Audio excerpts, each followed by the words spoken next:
and white sand beaches such as sand dunes, woods, fishery, entertainment, and nightlife. Dear friends, after having spent some relaxing days at the beach, I'm ready to travel to the province of Córdoba.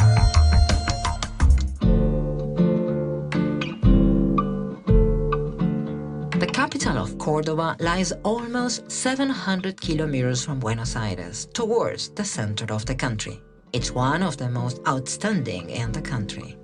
It was founded in 1573 by the Spaniard Jerónimo Luis de Cabrera. Its historical past can be seen in each downtown corner. The cathedral was the first place I visited. Its construction began at the end of the 16th century, but was finally finished on May 25, 1758. It is a monumental work where the colonial, classical, and Baroque styles combine harmoniously.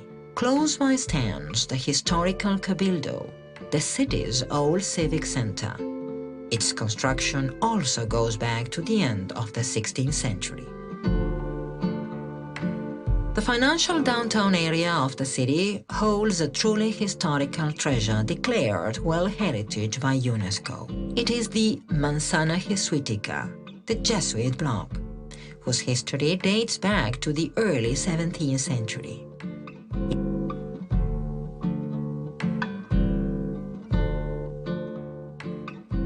The church and the Capilla Domestica are considered expressions of the Baroque architecture of the colonial period.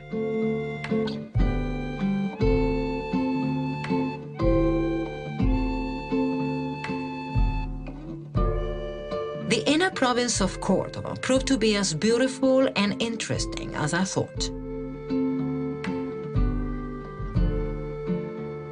Villa General Belgrano is located 90 kilometers away from the city of Córdoba. Its development started in the 1930s with the arrival of Swiss, German, and Austrian immigrants. It has a strong European character and is the most important tourist center in the region of the Valle de Calamuchita. I was stunned by its natural beauty. One of the main tourist attractions in this village is the National Beer Festival, held every year between October the 1st and the 11th. The Oktoberfest takes place at the city's beer park, and performing groups belonging to different European communities entertain visitors. I drove on to La Cumbrecita, 40 kilometers away from Villa General Belgrano. It looks like an alpine village with houses made of stone and wood. I felt as if I was in a fairy tale. As driving is restricted, residents and tourists in La Cumbrecita either walk or ride a horse to move about. The landscape in the Córdoba hills awakened my adventurous spirit. Villa Carlos Paz proved to be the ideal place for those who like the combination of nature and urban life mainly thought for tourists. Here I rode a horse across the hills and took a boat trip to the lake flowing into the huge San Roque Dam. To contemplate Villa Carlos Paz from the top of the hills at dusk is a view that cannot be missed. Dear friends, I headed towards northwestern Argentina, a region framed by very ancient valleys and ravines, and marked by an unforgettable indigenous past. I started off my tour in the province of Tucumán, the smallest in the country, popularly known as the Garden of the Republic because of its rich vegetation. San Miguel de Tucumán, its capital, was the setting of far-reaching events of Argentine history, such as the declaration of the national independence in 1816. I visited the House of Independence, where this transcendental event took place. After going through huge sugarcane plantations, I reached Tafí del Valle, a site situated at the foot of the Sierra de la Conquija, 108 kilometers away from the capital of the province. Its landscapes of mountains and rivers, and the little change in temperature between summer and winter, attract a great number of tourists all year round. the ruins of the Quilmes Indians. One of the most significant archaeological sites lies 182 kilometers away from Tucumán, capital city. This tribe settled in this area towards 1000 before Christ. It was one of the tribes that more strongly opposed Spanish colonialism and Christianism. They were finally reduced, and the survivors were taken to a place in the south of the city of Buenos Aires, which today carries the name of Quilmes. Dear friends, from Tucumán I traveled to the city of Salta, the capital of the homonymous province, also known as the Pretty One. It is situated on the Lerma Valley, almost 1,200 meters above sea level. It's one of the most fertile places, and it features the most pleasant climate in the northern region of the country. From the summit of the Cerro San Bernardo, I took a ride in a cable car and enjoyed a full magnificent view of this beautiful city, which is surrounded by high hills. When I was ready to tour the city, I was advised at the tourist office to visit some historical buildings. The church and the San Francisco Monastery were erected on the site assigned in 1582 by Don Hernando de Lerma, the founder of the city. The Franciscan monks remodeled the building 3 centuries later, and in 1941 it was declared National Historical Monument. The Cathedral of Salta is located in the city's main square. Its construction started in 1858 and ended 24 years later.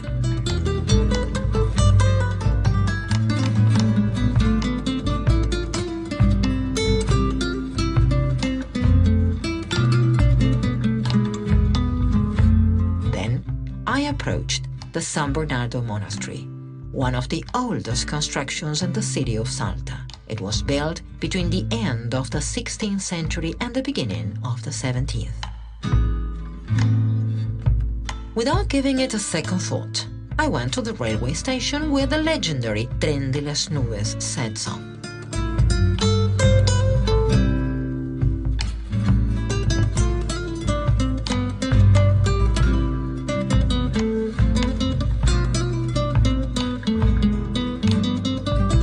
For 15 hours, the train slowly rolls 217 kilometers uphill, going through bridges, tunnels, and viaducts, and leaving behind cities and towns.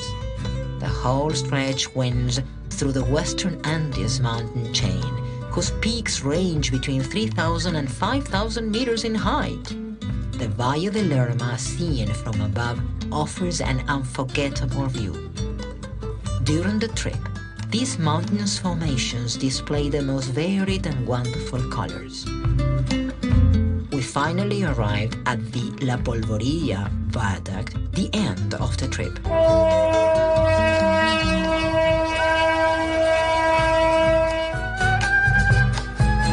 I held my breath when I learned we were standing over 4,000 meters above sea level. On the way back to the city of Salta, the train stopped at San Antonio de los Cobres, an old mine in town.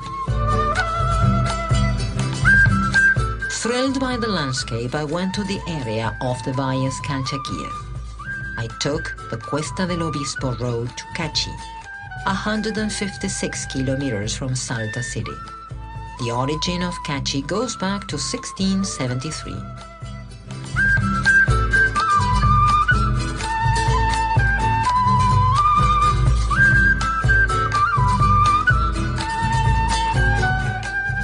The Valles Calchaquíes form one of the most attractive tourist circuits in Argentina. I found this landscape of dazzling beauty. All along there are quaint little towns, some from the 18th century. There are also wonderful rocky formations as La Yesera, Las Ventanas, and Los Castillos, which are unique because of their striking layers of earth of different colors.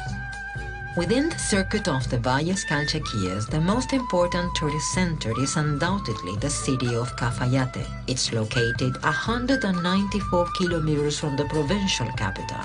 It comes with optimum climate conditions for cultivating the Torrontés grape, used to produce a wine that brought a well-deserved fame to the area. The city of Cafayate has all that is needed to host the most demanding tourists. I thought some of the recommendable activities include visits to the flowery main square, to the cathedral, or a quiet stroll through the vineyards.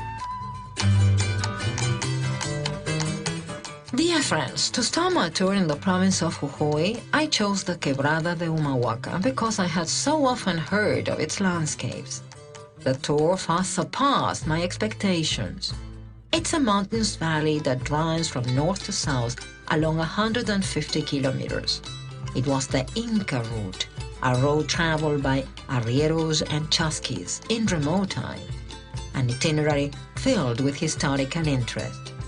It has been declared Natural and Cultural World Heritage by UNESCO. Humahuaca is the capital town of this region. It was founded in 1594. I visited the Candelaria Church and then wandered along its narrow cobblestone little streets, lit up at night by old colonial street lamps.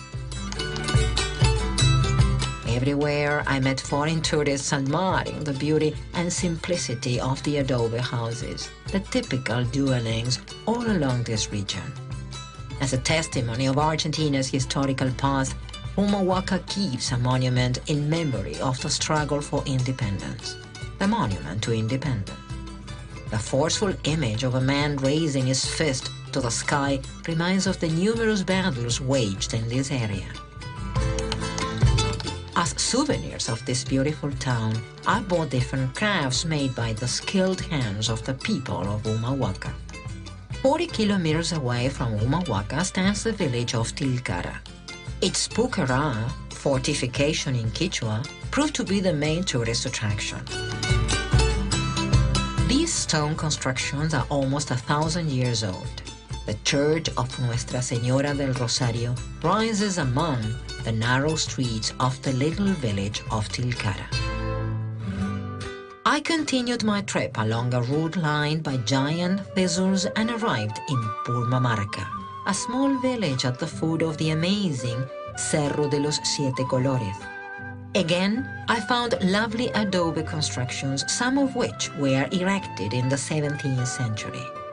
This little town, lost in time, hosts a permanent handcraft fair where really attractive regional products are offered. West of Purmamarca is the Cuesta del Ipan, a winding road along which I reached the Salinas Grandes, an immense silent salt desert extending along 60 kilometers. My trip across the northern region continued in the province of Catamarca. In the capital city, I toured all the historical circuit. Around the main square lies the government house, as well as other buildings that hold secrets of the colonial times. The Basilica de Nuestra Señora del Valle, the church, and the convent of San Francisco. Less than 20 kilometers from the city, we can find the starting point of the road to the Cuesta del Portezuelo, the most important tourist attraction in the area. Its rich and exuberant vegetation dazzled me, and more than once I stopped at the vantage points to enjoy the landscape. To end my tour through the northern region of the country, I traveled to Santiago del Estero, the capital of the homonymous province. It was founded in 1553 and is one of the oldest cities in the region. I walked through the city for a while to Plaza Libertad, where I stopped to contemplate the monument that pays homage to Manuel Belgrano. I headed to the city of Rio Hondo, where the main center of thermal waters in South America is found. More than 200 hotels and camping sites host those tourists from all over the world who are looking for some relax in its warm water. For those keen on water sports, just 4 kilometers away from the city is the Dique Frontal, a dam that forms a huge lake. Fishermen come here in search of dorados. Dear friends, my trip through the Cuyo region started in the city of Mendoza, the capital of the homonymous province. This city is harmoniously urbanized, with gray tree-lined avenues and wide sidewalks. What struck me most was city traffic calm.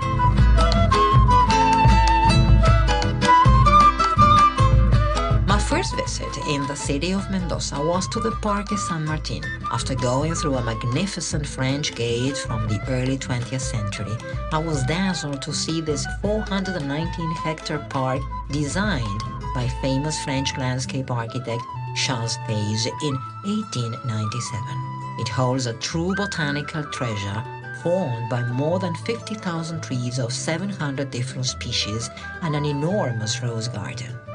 After enjoying the park, I visited the Cerro de la Gloria, a vantage point to get a splendid full view of the city. Here stands the monument erected to honor the Andes Army, a work made by prestigious Uruguayan artist Juan Ferrari. Then I took a stroll in Plaza Independencia, which covers a 4-block area embellished by old trees, a wide variety of plants and flowers, and a beautiful fountain. I left the city of Mendoza and traveled 200 kilometers along National Route 7 to the Chilean border, along the way known as the High Mountains. I finally arrived in the Luján de Cuyo area, where I could enjoy the wonderful view of the Cordón del Plata. Then, I went through the towns of Penitentes, Puente del Inca, and Las Cuevas.